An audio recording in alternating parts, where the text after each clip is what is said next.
Hello, I'm Deb Morgan, and welcome to this episode of the Real Relationships Show. I'm joined today by Tanique Easy, who is a mindset and life purpose coach at Dream Builders Global Coaching Solutions. Tanique, welcome to the Real Relationships Show. Thank you so much for joining me today. Thank you so much, Deb, for having me. I am so honored to be your guest on your show today.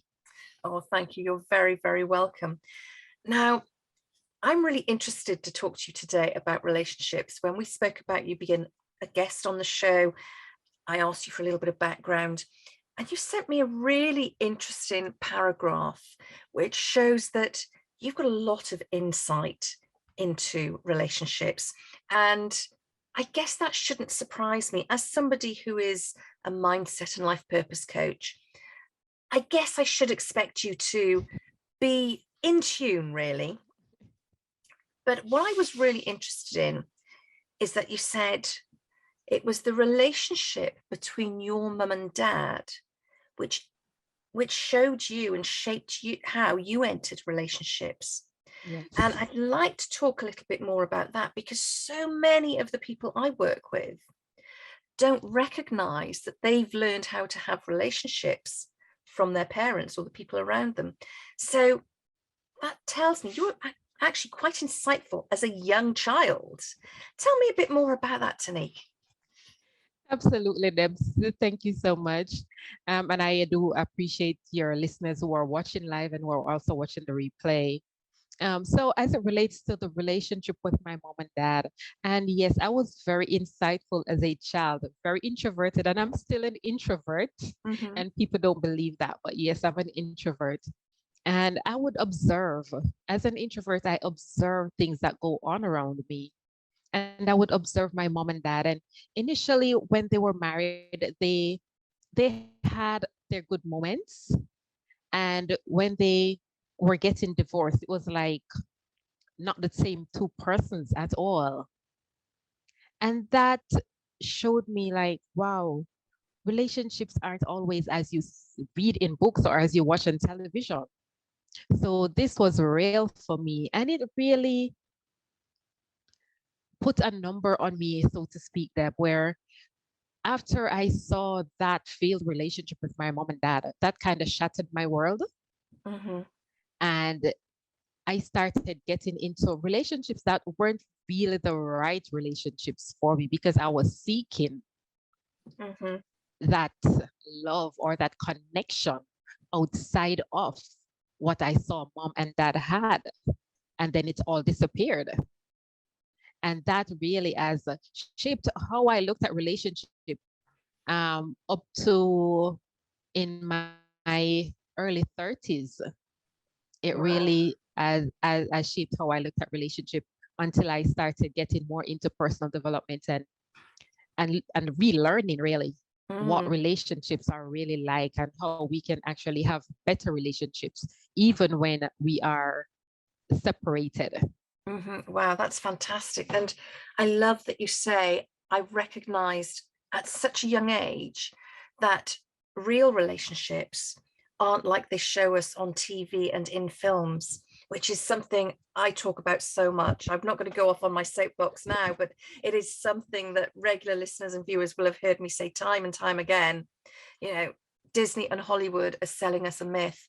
So the fact that you recognize that as a child, but it still impacted you through your life. So I'm interested to know, you obviously saw your parents have a good relationship, and then that become, I'm going to say, a dysfunctional relationship leading Yes. into and up to divorce. But you still went into your young adulthood searching for relationships that actually were similar to your parents in their early days, and finding that they didn't work out.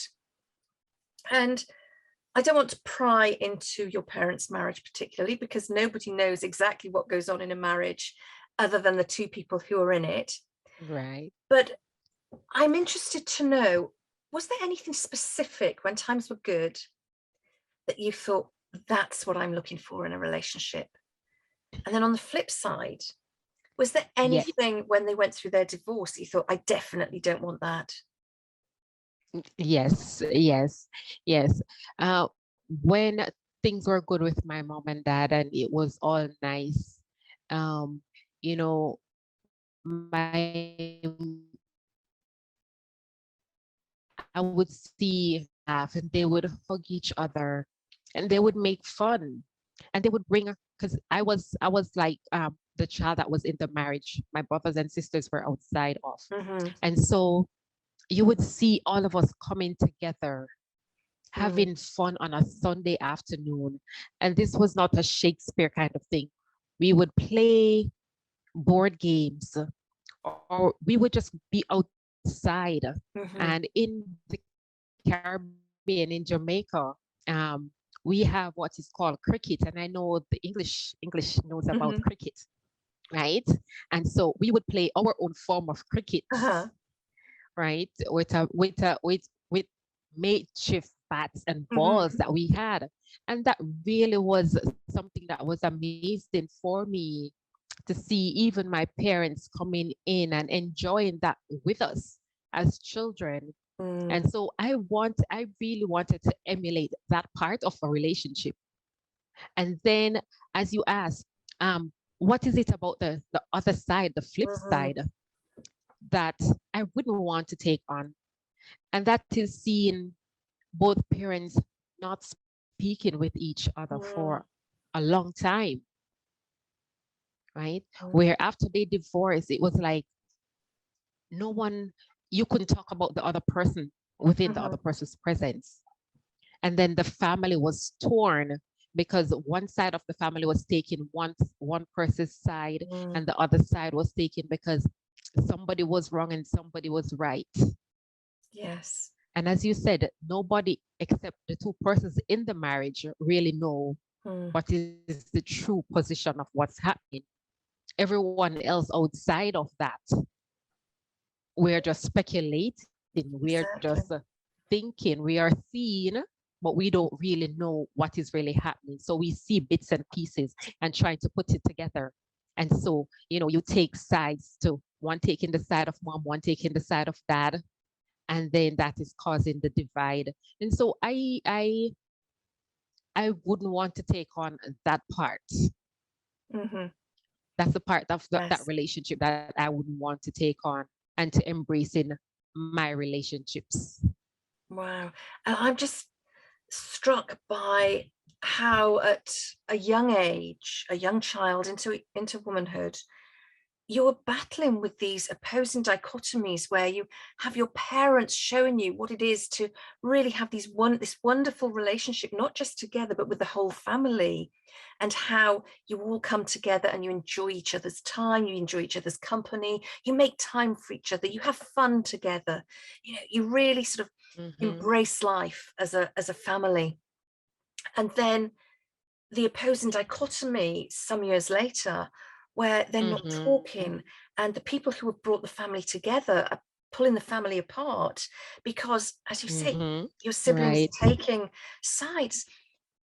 As a young woman, how did you handle that opposing dichotomy? Because we know that the human mind struggles to deal with opposing dichotomies, and it creates this internal conflict and sense of unease. So how did you handle that? Well, actually, Deb, I went really within myself. I retreated within myself, Mhm. and I even became more of an introvert, and I even Goodness. became insecure Mhm. as a matter of fact due to that, because Yes. I was thinking that, okay, is this my fault? And you hear stories on one side, as I said, and you hear stories on the other side, Mhm. and then you don't know which story to believe. And so I became really insecure with who I was as a person. Mm. And that stood with me, that grew with me, as I said, even into my early adulthood and Wow. even into my mid 30s. That's the time I started to overcome my insecurities about myself. So even after I had my children, it was still there. But as I grew my children, it started to dissipate bit by bit, but Mhm. not until I was able to learn to actually let go of that past and started to really loving my children as I should and Mm. loving myself Yes. Goodness. because I realized that I didn't love myself as I should. And that's so important, isn't it? I know the work you do, the work I do, it is all about helping our clients to love themselves. And that's so difficult when Yes. we are surrounded by examples of people who clearly don't love themselves because of what they are prepared to put up with in life. And so many, we both work with women, and so many of the women, it's sort of in their 30s and midlife before they wake up and say, actually, I deserve more than this. I am better than Yes. this. I want more than this. And yet we're so conditioned by society as women to be grateful for what we've got and just accept it. True. And Yes. I Yes. love that I know me, and lots of other women I'm talking to now are bringing their children up to say, you know what, it's okay to love yourself as you are with all of your flaws. Exactly. And it's okay to say that sort of behavior is not acceptable and I want better. And I think it's absolutely fantastic. But this transition that you had to make, what age were you when your parents divorced? I was 13. Well, I was going on 13. I was actually 12 years old, Hmm. and they would have divorced the year when I became 13. So I was just entering high school when my parents got divorced. Oh, goodness. And just at the time where you're starting to want to explore relationships for yourself as well. Yeah. If ever there was a Yes. bad moment for parents to get divorced, or a good moment, that wasn't it, was it? Not that there's ever a good moment for anybody to get divorced, but just when you want that support there and somebody to model a healthy relationship to you, and it's gone. My goodness, the amount of confusion you must have gone through in those teenage years, as we all learn as teenagers who we are sexually and what we Yes. want in a relationship. And it is such a minefield of exploration and trial and error. And to have your foundations rocked like that must be Hmm. incredible. So I guess I'm not surprised that it took you until your sort of 30s to recognize, actually, you know what, I need to find relationships that work for me. And Yes. was there a pivotal moment when you thought, I deserve better, I need better relationships? Actually, there was, and this happened. As I said, it was in my 30s, and I was, I was in relationship with one of my son's dad, and you, as you said, you attract those relationships that you were brought up in, Mm-hmm. those dysfunctional relationships. And it's not that you really want to attract those kind of relationship, but it's just that because you weren't exposed really Mm-hmm. to more of the great relationships, how relationships should really work. And no one really taught me how a relationship should really work, Exactly. right? Because at the time when as you said, I wanted to get that modeling was the time my parents got divorced, Mm. was the time that things that my world was taken apart, and I didn't get that support into really learning and nurturing what a very good relationship should be like, and identifying the types of persons who I really wanted to attract.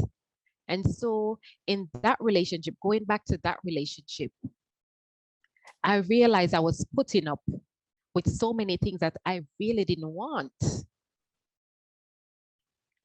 And I had to really look into myself and said, is this what I really and truly want for myself? Mm-hmm. Is this what I want my children to see? Do I want to continue this generational practice of unsuccessful relationships? I want to show my boys something different. Mm. I want them to see that even if they are alone, they can love themselves. Even if they have somebody else. They don't have to depend, they don't have to be dependent or codependent on that person to make them happy, to make them who they want to become. And that was the pivotal moment for me when I had to realize that this isn't something that I want to continue, Mm, that I needed to really and truly find who Tanique was at the core and mm-hmm. to start loving her and identifying the things that she wanted. And Wow. that was the moment I had to leave. I Wow. had to leave. I had to break free. Mm-hmm. And how did you reconcile that in your mind with wanting to, I know you've given me some of the answer just now, but wanting to demonstrate to your boys that, you know, loving yourself and being true to yourself was the most important, wanting to demonstrate a good, strong relationship to them, Mhm. but actually deciding in order to do that, I have to leave the dad. Yes. How did you reconcile that? It wasn't easy then. It Mm, wasn't easy at all because when you are, as we want to say, quote unquote, in love with this person, and mm-hmm, you want to make the right choice for, and to make a choice where you support your children. Because for me at that time, it was like really doing this for them. But then I wasn't happy. mm, I wasn't happy. And so I had to make that choice of, am I going to stay because of the children, or am I going to to do this and make myself happier so that they can see, mm. right? And so the reconciliation had to come in that regard for me. It was a tough choice, Yes. but emotionally, I wasn't happy emotionally, and Mm. it was affecting mentally and spiritually. And all those things have to come together in harmony to make me a whole person. Absolutely. And of course, the children will know if you're not happy. I Exactly. can't remember the number of times I have said to people, it is better for the children that they have two parents separate who are happy than two parents living together who are miserable, because the Mm, children pick up on it. And so yes. many people I've spoken to said, oh, my son or my daughter said to me, why have you dragged this relationship out? Why aren't you two splitting up? Or why did you stay together Hmm. so long? And to get to that stage in life where your children are saying to you, we don't understand why you stayed there so long. You know, as a parent myself, and thankfully, you know, my son doesn't remember his dad and I ever living together. He was 3 when I Hmm. left for exactly the same reason. It was a case of I have to leave for the sake of my son, Hmm. because otherwise all he's going to know is that mum is always unhappy and always in tears. Right. And the difference now, you know, he just accepts mum and dad live apart. We have very little to do with each other. And actually, that's fine. He's got used to that. Interestingly, his idea of a strong relationship now, he has the model of my 9-year relationship with my partner, the relationship my parents have, who have been married for 54 years, you know, and Wow. other examples like that. Hmm. But so many people, and you and I are exceptions to the rule, but so many people stay in the relationships because of the children. And actually, it puts an awful lot of responsibility on those children, doesn't it, at such a young age? Yes. Yes, it does. It You know, absolutely does. Because well, the and the thing is, when I was in that relationship with my younger son's dad, we weren't living together, but we would spend time together. And mm-hmm, so children still pick up on those mm, negative mm-hmm, vibes and emotions when they're around these two parents, even though they may not be living in the same household, that mm-hmm, when they come together, um, there is always bickering, mm-hmm, right? They still do pick up on that. And so, yes, my boys, they have my oldest brother. was been married for 35 years Mm, as an fantastic. example, which is amazing. So they have that as an example to see. And they have one of my aunt, she was married for over 50 years. Her Wow. husband died last year, Oh, I'm sorry. right? He was ill and he died. But Hmm. they have those Exactly.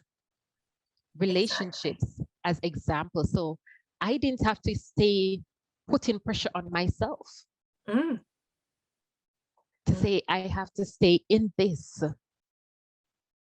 because, but I had to make that decision to show them that yes, your parents still love you individually, but they don't have to be together. Absolutely. And that's the key, isn't it? That as long as you can show and prove to your child that you love them unconditionally, it doesn't matter that their parents are apart. And I can recall, as I said, my son was 3 at the time, and explaining to him, mummy and daddy aren't living together anymore. It doesn't mean we don't love you. And actually, what it means is you get 2 bedrooms and 2 Christmases and 2 holidays. And Yeah. at that age, his eyes lit up because he thought, oh, wow, I'm going to get so much of everything. This actually works for me. And yes, we went through a stage where he started to try and play us off one against the other. Well, my dad says he's getting me this, but if you get me that, he'll get me this, and all those Mhm. sorts of things, which we soon nipped in the bud. And let's face it, children will try it on. Who wouldn't if they thought they were going to get something out of it?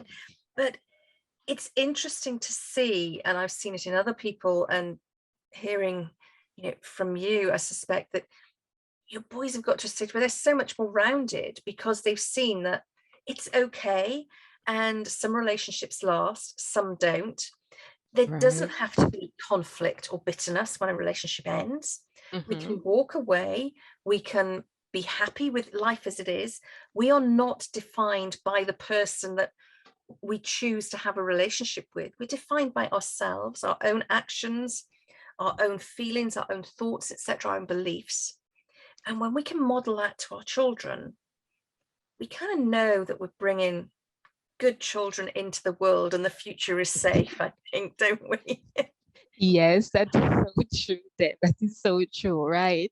When we are able to do that, when we're able to model that to our children, it is absolutely true that we're able to bring better children into this world. They are not so dysfunctional Mm, because we are able to model to them that yes, you control your destiny. exactly. You control the outcome of certain things in your life. You may find a relationship and it may work or it may not work. But here is the thing, there are some things that you have as your negotiables and something that as you have as your non-negotiables. Mm-hmm. And for me, that came later in life. Because as I said, I didn't have that person or those persons to really teach me at that time when I needed that teaching about relationships, Mm-hmm. right? Now I'm able to share with them what is it that you want when you grow up in a wife or Exactly. in a girlfriend? What are some of the things that you won't tolerate, Mm-hmm. right? And so that kind of helps them to set the stage that they can be happy with themselves first, and then the other person will enhance their happiness, not make them happy, but it will enhance their happiness. Oh, I Because love that. if we don't make ourselves happy, no one else can make us happy. We will feel that fleeting emotion of Mm-hmm. feeling a little happiness, but once that person is gone, or that person disappoints us Mm-hmm. in one way or another, because we are humans, we will disappoint each other. Exactly. We'll get things wrong, Right. won't we? But We'll you are get things completely wrong. speaking my language, Tanique, to say that the other person enhances us. And that's our job in a relationship, to enhance the person we are with, not to make their life more difficult or unbearable. And I love it. And it brings me really nicely onto what you do, the name of your your business, Dream Builders Global Coaching Solutions. Tell our listeners, tell our viewers where they can find out more about you, where they can get in touch to enable them to create their dreams as you are helping your sons, as you are helping so many other people to build their dreams. Where can they find out more about you, Tanique? So the easiest place that they can find me is on Instagram or on LinkedIn. Mhm. So they can find me at Tanique Easy. That's it. My name, my first name, Tanique, my last name, Easy. And they can Fantastic. find me both on Instagram, on LinkedIn, on the with that name. That's the easiest way. And they can from there learn more about me, learn more about how I support and enhance other people's growth and development. Brilliant. Tanique, it has been fantastic speaking to you. I will put details into the show notes. Thank you so much for being my guest today on the Real Relationships Show. And have a fantastic rest of the day in sunny Montego Bay in Jamaica. I'm very, very jealous being in a very wet, cold, and frosty UK. So thank you, Tanique, for being my guest today. Thank you so much, Deb. Sending you lots of sunshine and sea breeze from here in Montego Bay, Jamaica, over to you over there in the UK so that you can receive it. So Lovely. sending all of that with love to you. Thank you so much for having me. I did enjoy having to be here with you and to be sharing with your audience today. Thank you, Tanique. It's been an absolute pleasure.